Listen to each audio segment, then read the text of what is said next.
The civilized man tends to be in a state of chronic worry and fear and anxiety because he's always confronted not with the simple actuality of what is happening before him, but with the innumerable possibilities of what might happen. These unemployment numbers are very different from anything we've had in history before. Prices in markets reflect expectations. Because of this, his emotional existence tends to be in a chronic state of anxiety and tension.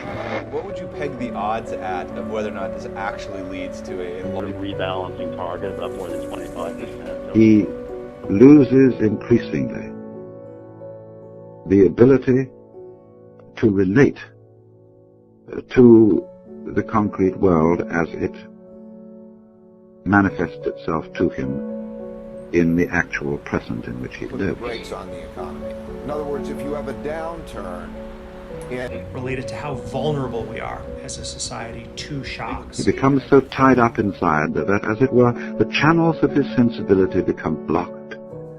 He gets a kind of neurological sclerosis, a kind of inability to give himself, to be spontaneous, to be alive with full, joyous abandon. Thus, the more civilized we become, the more stuffy we get. When a person reaches a certain point in life when he says, now look here, I've had enough of all this. Are there specific areas where we have seen marked reductions in the amount of greenhouse gases that are being output as the pandemic has? I'm simply tired of making life not in the least bit worth living by going through the horrors as to what might happen, of going through all this in the name of efficiency and membership in the community. Let me for a while get away from it all and find out what the score is for myself.